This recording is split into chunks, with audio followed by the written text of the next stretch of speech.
Hello dear students, as usual I am Navneel God from Tagore School Parbatsar and we are studying our environmental studies book. It means EVS book of class 5th in this video and we are studying our 5th lesson in these days. इन दिनों हम लोग study कर रहे हैं हमारा 5th lesson इस book का कम आइए लेट्स प्ले गेम्स, आइए खेले खेल. And we are studying about the games and yoga in this lesson. इस लेसन में हम लोग स्टडी कर रहे हैं योगा और गेम्स के बारे में. Dear students, it is the 4th video of this lesson. आज का ये वीडियो इस लेसन का 4th वीडियो है. I have posted 3 videos for this lesson already. इस लेसन से रिलेटेड 3 वीडियोज मैं पहले ही पोस्ट कर चुका हूं and it is 4th video for this lesson. और आज का ये वीडियो 4th लेसन है and we have to start from here today. आज हमें स्टार्ट करना है यहां से. थिंक एंड टेल, सोचें और बताएं. These are some questions which you have to do in your notebooks also. यहां पर कुछ क्वेश्चंस दिए गए हैं जो कि कैप्शन थिंक एंड टेल के अंतर्गत दिए गए हैं. सोचें और बताएं. इस कैप्शन से रिलेटेड जगह जगह पर इन बिटवीन आते रहते हैं क्वेश्चंस, आप भी जानते हैं. And again it is here, यहां पर दोबारा यहां पर थिंक एंड टेल आ चुका है. सोचें और बताएं. There are 3 questions in this caption here. यहां पर इस कैप्शन में 3 प्रश्न दिए गए हैं. The question number 1, is fire possible by blowing. Blowing का मतलब होता है फूंक देना. ये मैंने पिछली वीडियो में भी आपको बताया था. ब्लोइंग का मतलब फूंक देना. इज फायर पॉसिबल, क्या आग संभव है. फायर यानी होती है आग. क्या आग पॉसिबल है, क्या आग संभव है बाय ब्लोइंग यानी फूंक देने से. तो इसका जो सेंस निकल रहा है वो ये है कि क्या आग को फूंक देने से लगाया जा सकता है, क्या आग फूंक मारने से पैदा की जा सकती है. पॉसिबल है. तो ये पॉसिबल है. अगर हम किसी चिंगारी पर फूंक मारेंगे तो आग उसमें से पैदा की जा सकती है. चिंगारी को इंग्लिश में स्पार्क कहते हैं. तो हम लोग इसका आंसर लिखेंगे यस. सबसे पहले हम यस लिखेंगे, ध्यान रहे. हां, fire is possible. Fire subject में आ जाएगा, इज सेकंड नंबर पे आ जाएगा हेल्पिंग वर्ब में. फायर यस, हां, fire is possible by blowing. Fire possible है फूंक देने से. आगे हम ऐड करेंगे ऑन ए स्पार्क, एक चिंगारी पर. हां, फायर पॉसिबल है एक स्पार्क पर यानी एक चिंगारी पर ब्लोइंग करने से. यानी चिंगारी पर अगर अपन ब्लोइंग करते हैं, चिंगारी पर अगर स्पार्क पर हम लोग फूंक मारते हैं तो फायर पॉसिबल है, आग संभव है. फिर से बता रहा हूं answer. Yes, fire is possible by blowing on a spark. Fire possible है एक स्पार्क पर ब्लोइंग के द्वारा. तो ये इसका आंसर हो गया. पूछा गया था कि क्या फूंक देने से, ब्लोइंग से फायर पॉसिबल है, तो हमने कहा हां, फायर पॉसिबल है फूंक देने से एक चिंगारी पर, on a spark. The question number 2 is, दूसरा क्वेश्चन है, can fire be extinguished. Extinguished का मतलब होता है बुझाना. एक्सटिंग्विश का मतलब होता है बुझाना. जो आग बुझाने का उपकरण आता है उसको फायर एक्सटिंग्विशर कहते हैं. एक्सटिंग्विशर. यहां पर एक्सटिंग्विश्ड का मतलब है बुझाना. कैन फायर बी एक्सटिंग्विश्ड, क्या फायर को बुझाया जा सकता है, इसका मतलब यह है.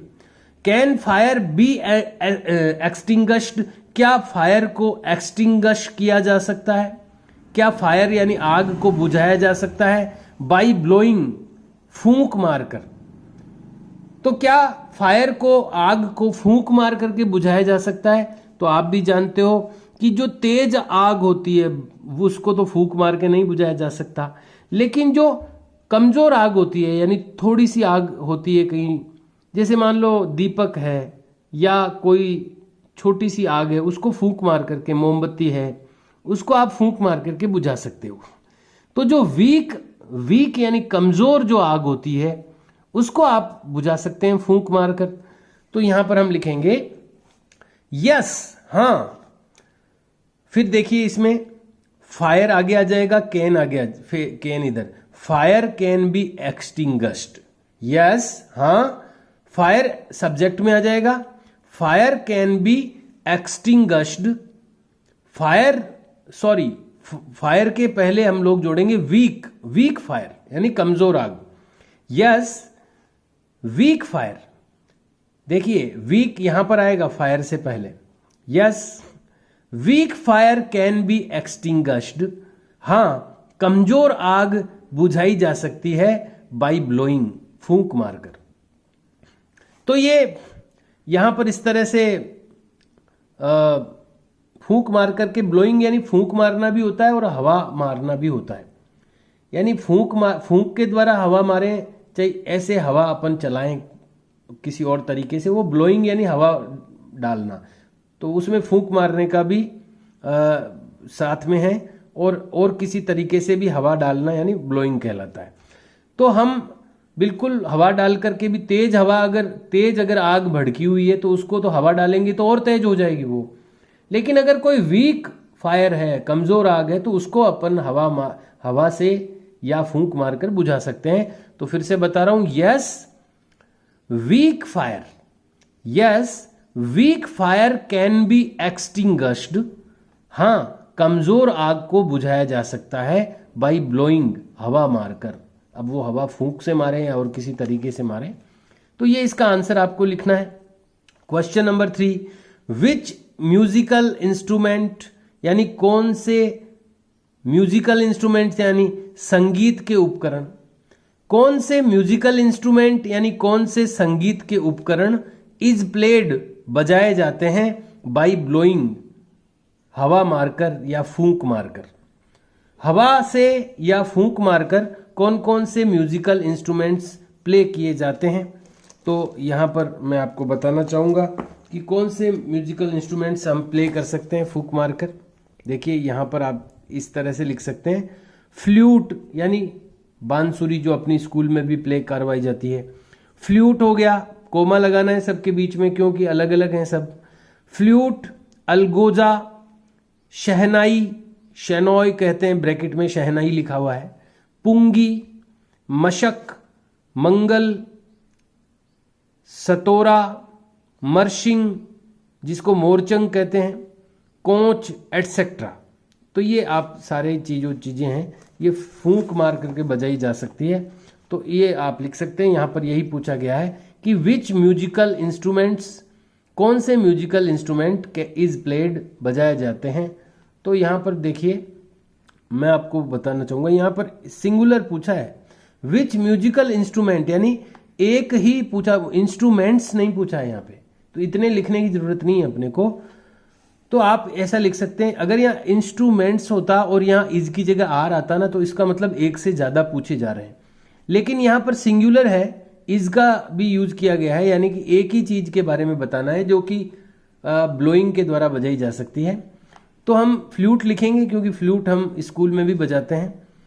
तो यहाँ पर हम विच म्यूजिकल इंस्ट्रूमेंट की जगह हम लिख देंगे flute, the flute, FLUTE, flute. Flute is played, वंशी बजाई जाती है बाय ब्लोइंग के द्वारा। तो ये आपका आंसर हो गया। विच म्यूजिकल इंस्ट्रूमेंट की जगह आपने फ्लूट लिख दिया। Flute is played by blowing, flute बजाई जाती है ब्लोइंग के द्वारा। क्योंकि यहां पर एक ही चीज का पूछा है, इज का प्रयोग हुआ है, एस नहीं लगाया गया है, तो अपन को एक ही चीज लिखनी है, एक ही इंस्ट्रूमेंट के बारे में लिखना। तो फ्लूट हमने लिख दिया। Flute is played by blowing, blowing से फ्लूट बजाई जा सकती है। देखो यहां पर ये अलग टाइप की फ्लूट आती है।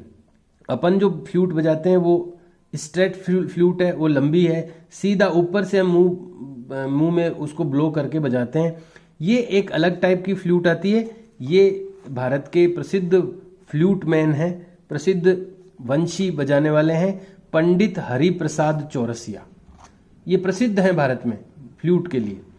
फ्लूट प्लेइंग के लिए। Pandit Hariprasad Chaurasia playing flute by blowing, blowing यानी फूंक मारकर ये फ्लूट बजा रहे हैं पंडित हरिप्रसाद चौरसिया। इस तरह से साइड से भी बजाने की फ्लूट्स अलग आती है। अपनी स्कूल में जो हम लोग फ्लूट बजाते हैं वो सिंपल फ्लूट है और ये लगभग वैसा ही है, थोड़ा सा डिफरेंस होता है, लेकिन ये भी ब्लोइंग से बजाई जाती है, फूंक मार करके, हम भी उसी से बजाते हैं। तो ये तो टाइप्स में अंतर है, लेकिन अपनी वाली भी फ्लूट है, ये भी फ्लूट है। तो ये इस तरह से आपको 3 क्वेश्चंस के आंसर्स लिखने हैं। आइए चलते हैं नेक्स्ट पेज पर। Let's go on the next page. Let's do it, आइए इसको करें। एक यहाँ पर एक्टिविटी दी हुई है, ये आप कर भी सकते हैं अगर आपके पास अवेलेबल हो। आपने धागे की गिट्टी देखी होगी, धागा लिपटा हुआ आता है जिस गिट्टी पे, इंग्लिश में उसको रील कहते हैं। रील, रील यानी गिट्टी। एम्प्टी रील यानी खाली गिट्टी। जैसे किसी का धागा काम आ गया तो उसकी जो खाली गिट्टी बचती है उससे ये एक्टिविटी होगी। आप चाहें तो कर सकते हैं घर पर। करना क्या है देखिए, take an empty reel of thread. Thread यानी होता है धागा। टेक यानी लीजिए, एन एम्प्टी रील यानी एक खाली गिट्टी, ऑफ थ्रेड यानी धागे की। धागे की एक खाली गिट्टी ले लीजिए। जो गिट्टी खाली हो जाती है, धागा उस पे से यूज हो जाता है पूरा, तो जो खाली गिट्टी है, एम्प्टी रील है, वो आप ले लीजिए। Cover one of its and, इसके 2 एंड होते हैं, एक 2 सिरे होते हैं, एक इस लेफ्ट में एक राइट में। तो इसका जो एक एंड है, एक कोई सिरा एक साइड में क्या करना है, कवर करना है उसको, यानी उसको ढकना है। दोनों तरफ खाली छेद होते हैं, एक तरफ का जो छेद है उसको कवर करना है। Cover one of its and, इसके एक एंड को कवर करें बाई पेस्टिंग ए पेपर, एक कागज का टुकड़ा चिपका दो। पेस्टिंग यानी चिपका कर, ए पेपर यानी एक कागज को चिपका कर, पेस्ट करके, वन जो एंड है इसका, एक जो सिरा है उसको आप बंद कर दो, कवर कर दो उसको। यानी कि एक खाली गिट्टी लेनी है, उसका एक सिरे पर कागज चिपका देना है एक साइड में। अब क्या करना है, मेक ए स्मॉल होल, एक छोटा सा होल करना है, छेद करना है। कहां पर, नियर द क्लोज्ड एंड, जिस साइड में, जैसे मान लो मैं आपको बताऊं, ये मान लो खाली गिट्टी है, इधर आपने चिपका दिया, इधर एक साइड में आपने कागज चिपका दिया, बंद कर दिया इसको।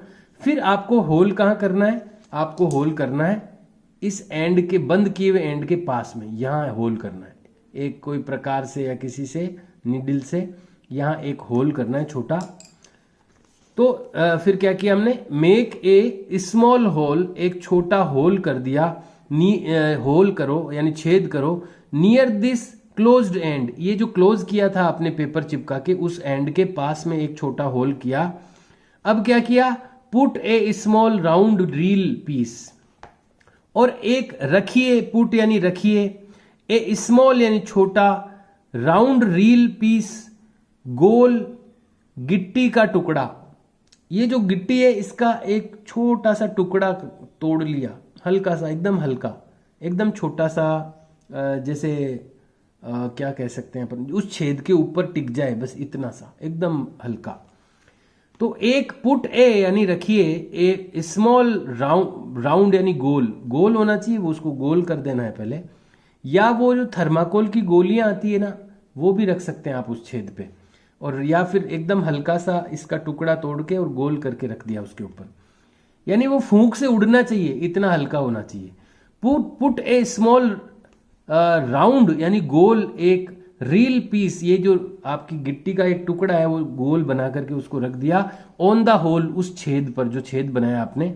And blow from the other and, और दूसरी तरफ जो खुली साइड है उधर से हवा मारी, ब्लो यानी हवा, फूंक मारी, ऑफ द रील, रील का जो दूसरा साइड है, जो खुला साइड है, उधर से आपने फूंक मारी, और जो छेद निकाला था आपने उस पे एक गोली थर्माकोल की या फिर इसी गिट्टी का एक छोटा सा टुकड़ा बारीक सा निकाल के गोल करके रख दिया उस छेद पे, और इधर से फूंक मारी। सी वॉट हैपन्स, देखो क्या होता है। तो वो जो टुकड़ा आपने रखा है वो ऐसे उड़ेगा उसके ऊपर, और वो जैसे ही फूंक मारना बंद करोगे वापस बैठ जाएगा, फिर फूंक मारोगे तो फिर उड़ेगा, फिर फूंक बंद कर दोगे तो फिर बैठ जाएगा, अगर आप उसको हिलाओगे नहीं तो। ऐसे टॉयज भी आते हैं, खिलौने भी आते हैं ऐसे, जिसमें क्या होता है, एक वो गेंद सी, एक छोटी सी बॉल आती है, उसको आप ब्लो करते हो तो वो फ्लाई करती है, उड़ती है, फिर वापस बैठ जाती है, फिर ब्लो करते हो तो फिर वो फ्लाई करती है, फिर नीचे बैठ जाती है। इसी तरह का ये एक तरह का टॉय बन जाएगा। तो ये एक एक्टिविटी थी जो आप कर सकते हैं अपने घर पर, ये इसमें कोई रिटर्न वर्क नहीं है। Now the next point is find out and tell. अगला जो पॉइंट है वो है पता करें और बताएं। क्वेश्चन नंबर 1, ये क्वेश्चन है, सिट यानी बैठिए, कामली, काम का मतलब होता है शांति और आराम, कामली यानी आराम से या शांति से, सिट कामली, आराम से बैठिए, शांति से बैठिए, एंड ब्रीद, और सांस लीजिए, शांति से बैठकर सांस लीजिए, ब्रीद कीजिए। लुक एट योर वॉच, देखिए आपकी घड़ी पर, एंड काउंट, और गिनिए, काउंट कीजिए, योर ब्रीद, आपकी सांसों को। यानी शांति से बैठ करके घड़ी आपके पास रखनी है और आपकी जो ब्रीद हो रही है, सांस आप ले रहे हैं, उनको काउंट करना है। दैट हाउ मैनी टाइम्स, आपको क्या देखना है कि कितने बार यू ब्रीद, आपने सांस ली, इन ए मिनट, एक मिनट में। आपको गिनना है कि एक मिनट में आपने कितनी सांस ली। Do this activity alone along with your classmates also, do this activity, इस एक्टिविटी को कीजिए, along with your classmates also, तुम्हारे क्लासमेट्स के साथ भी, अलोंग यानी साथ में, यानी एक तो अकेले भी करना आपको ये, और फिर आपके क्लासमेट्स के साथ भी करना है। तो ये आपको क्वेश्चन नंबर 1 लिखना है, इसका आंसर आपको लिखना है आई ब्रीद, मैं सांस लेता हूं, फिर यहां आपको लिखना है कितनी बार लेते हैं, times, 20 times, 15 times, in a minute, एक मिनट में। बस यही आंसर है इसका, क्योंकि यही पूछा है कि आप कितनी बार सांस लेते हैं एक मिनट में। आई ब्रीद, मैं सांस लेता हूं। देखो स्वस्थ व्यक्ति है ना 15 से 20 बार लेता है एक मिनट में, 15 to 20 times in a minute. तो आप देख लेना आप कितनी बार लेते हो सांस, या फिर आप कोई एक 15 से 20 का कोई एक डिजिट लिख देना इसमें। आई ब्रीद, मैं सांस लेता हूं 15 टाइम्स इन ए मिनट। 15 हो सकता है, 16 हो सकता है, तो वो आप काउंट करें तो अच्छा रहेगा कि एक घड़ी ले लें आप, या जो क्लॉक लगी रहती है दीवार पर उसके पास ही बैठ जाएं, और जैसे ही 12 पे स्टार्ट होती है मिनट वाली घड़ी, और काउंट करें नाक के पास में, या आप खुद को भी सांस कितनी बार अंदर आया, कितनी बार बाहर गया 1 मिनट में, उतनी यहाँ पर आपको डिजिट लिखनी है। और अदरवाइज 15 से 20 के बीच की डिजिट आप लिख सकते हैं। आई ब्रीद 15 टाइम्स, मैं सांस लेता हूं 15 बार, इन ए मिनट, एक मिनट में। ये इसका आंसर हो गया। क्वेश्चन नंबर जो 2 है वो क्वेश्चन नहीं है, इसलिए आपको ये करना नहीं है, मैं आपको एक्सप्लेन कर देता हूं। टेक यानी लीजिए 2-3 राउंड्स, 2-3 चक्कर ऑफ योर स्कूल ग्राउंड, तुम्हारी स्कूल के ग्राउंड के।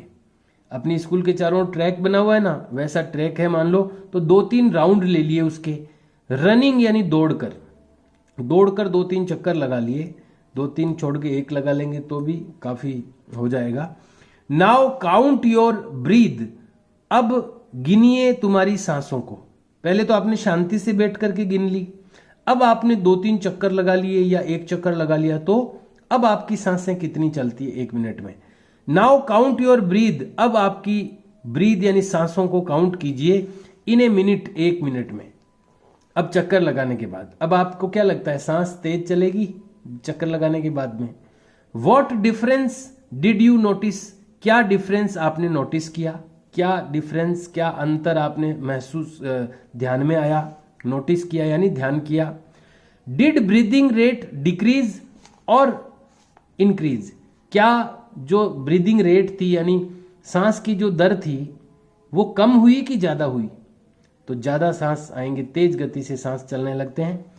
अब लिखा है ए हेल्दी पर्सन, एक स्वस्थ व्यक्ति, ब्रीथ्स यानी सांस लेता है 15 to 20 टाइम्स, 15 से 20 बार, इन ए मिनट, 1 मिनट में। साधारण व्यक्ति, एक नॉर्मल जो पर्सन होता है, वो 15 to 20 टाइम्स ब्रीदिंग करता है 1 मिनट में। आवर ब्रीथ्स बिकम फास्टर, हमारी सांस हो जाती है तेज। व्हेन वी वॉक, जब हम चलते हैं, फास्ट यानी तेज, या रन यानी दौड़ते हैं, प्ले यानी खेलते हैं, एटसेट्रा यानी आदि। यानी जब हम चलते हैं दौड़ते हैं तो हमारी जो ब्रीथ है वो फास्ट हो जाती है, तेज हो जाती है, सांस तेज तेज चलने लगती है। तो इसमें कुछ पूछा नहीं गया है तो ये आपको नहीं लिखना है रिटर्न में। क्वेश्चन नंबर 1 आपको राइट डाउन करना है और उसका आंसर लिखना है। फिर उसके बाद में क्वेश्चन नंबर 3 ये भी आपको ये आप कर सकते हैं चाहें तो, ये चाहें तो नहीं, ये आपको करना ही है। अगर आपके घर पर नापने वाला फीता है, मेजरिंग टेप, जिसको मेजरिंग टेप कहते हैं, जिससे हम चीज़ों को नापते हैं, फीता होता है ना, जैसे जो टेलर होता है, जो अपन अपने क्लॉथ्स के लिए जब अपन उसको मेजरमेंट देते हैं, उसको नाप देते हैं, तो वो एक फीते से नापता है। वो फीता अगर जिनके घर पर है वो ये कर सकते हैं। देखिए, take an inch tape, inch tape कहते हैं उस फीते को, इंच लगे हुए रहते हैं उसमें, इसलिए इंच टेप। मेजरमेंट टेप भी कह सकते हैं, इंच टेप भी कह सकते हैं। टेक एन इंच टेप, एक इंच टेप लीजिए, फीता लीजिए इंच वाला, एंड मेजर योर चेस्ट, और आपकी जो चेस्ट है, आपका जो सीना या छाती है, उसको आप मेजर कीजिए यानी नापिए कि आपका जो सीना है, चेस्ट, आपकी चेस्ट है वो कितने इंच की है, ये आप उसको मेजर कीजिए पहले तो। अब क्या करना है, नाउ इनहेल इन स्ट्रांगली, अब सांस को अंदर लीजिए, स्ट्रांगली यानी मजबूती से, यानी खींच करके सांस को, इनहेल, इनहेल यानी अंदर की तरफ लेना सांस को।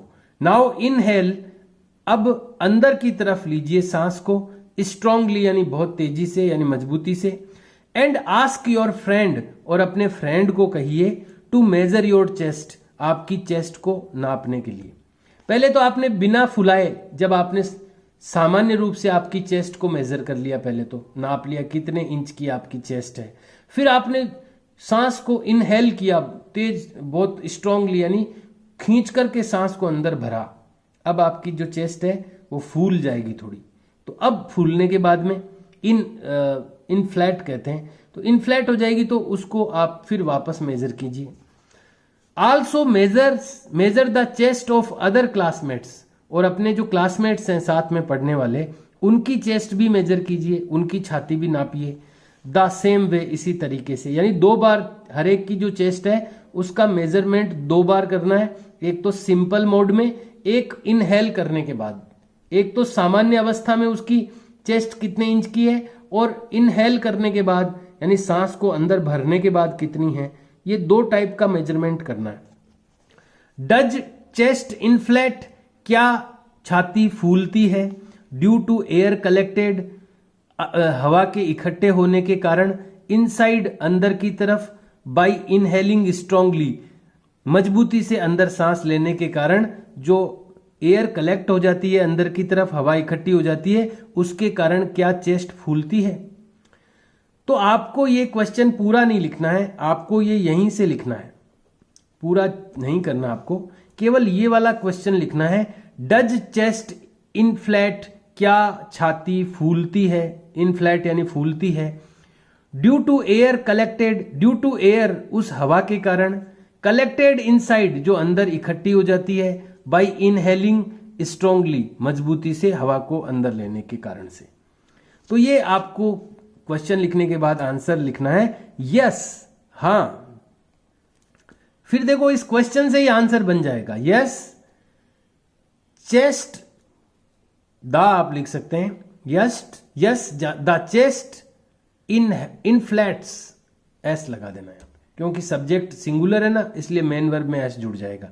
क्योंकि डज का प्रयोग हुआ है इसलिए प्रेजेंट इंडेफिनिट का सेंटेंस है, तो डज तो हम नहीं लिखेंगे क्योंकि अब साधारण वाक्य लिखना है अपने को, आंसर में एफर्मेटिव लिखना है। लेकिन सब्जेक्ट, जब सब्जेक्ट सिंगुलर होता है तो मेन वर्ब में एस या यस लगता है, तो हम लिखेंगे यस, हाँ। द चेस्ट इनफ्लैट्स, हाँ छाती फूलती है। ड्यू टू द एयर, पूरा वापस रिपीट हो जाएगा, पूरा का बाकी सेम हो जाएगा, पूरा लास्ट में फुल स्टॉप आ जाएगा। तो इस तरह से आप इसका आंसर लिखेंगे कि हाँ छाती फूलती है उस एयर के कारण जो अंदर कलेक्ट हो जाती है, स्ट्रांगली इनहेल करने के कारण यानी मजबूती से सांस को अंदर लेने के कारण। तो आपको इस थर्ड क्वेश्चन में केवल यहां से लेकर यहां तक ही क्वेश्चन राइट डाउन करना है और इसका आंसर भी आपको इसी तरह से लिखना है। नाउ द नेक्स्ट पॉइंट, अगला जो पॉइंट है, एट द एंड, अंत में, सिंग दीज लाइन्स, गाइए इन लाइनों को, इन द क्लास, क्लास में, इन ट्यून, राग से। ये एक छोटी सी एक पोइम है।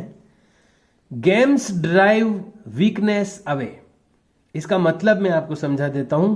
गेम्स यानी खेल, ड्राइव यानी देते हैं, वीकनेस, ड्राइव यानी होता है निकालना या बनाना।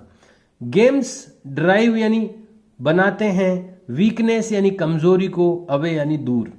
गेम्स करते हैं कमजोरी को दूर। मेक यानी बनाते हैं हेल्थ ब्यूटीफुल, बनाते हैं स्वास्थ्य को सुंदर। देखिए इनका अर्थ बता रहा हूं मैं इसका। गेम्स यानी खेल, ड्राइव यानी बनाते हैं, वीकनेस यानी कमजोरी को, अवे यानी दूर। गेम्स कमजोरी को दूर करते हैं, वीकनेस को दूर करते हैं। मेक यानी बनाते हैं, हेल्थ यानी स्वास्थ्य को, ब्यूटीफुल यानी सुंदर। गेम्स टीच अस, खेल सिखाते हैं हमें, मैनी स्किल्स, बहुत सारे कौशल यानी बहुत सारी कलाएं। खेल हमें बहुत सारे स्किल्स सिखाते हैं। रिमूव यानी हटाते हैं या दूर करते हैं, difference of colour and race, ये दूर करते हैं। खेल जब हम खेलते हैं तो ये खेल जो होते हैं वो रिमूव करते हैं, हटाते हैं। किस चीज को हटाते हैं? डिफरेंस यानी अंतर को दूर करते हैं। किन अंतर को? कलर यानी रंग के अंतर को, रेस यानी नस्ल के अंतर को। भले ही साथ में खेलने वाले कोई किसी भी कलर का है, कोई काला है, गोरा है, उसका जो डिफरेंस है वो दूर हो जाता है सब जब मिल के खेलते हैं। ऐसे ही रेस का मतलब होता है नस्ल, कोई किसी भी नस्ल का है। रेस और कलर का जो डिफरेंस होता है, जो अंतर होता है, उसको दूर कर देता है खेल।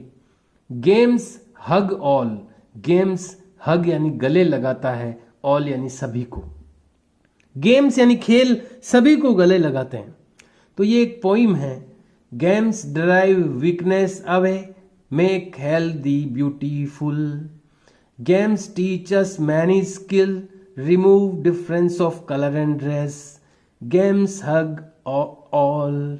ये एक इस तरह से आप सिंग कर सकते हैं इसको। तो इसमें कोई रिटर्न वर्क नहीं है, इसका मीनिंग जो था वो मैं आपको समझा ही चुका हूं।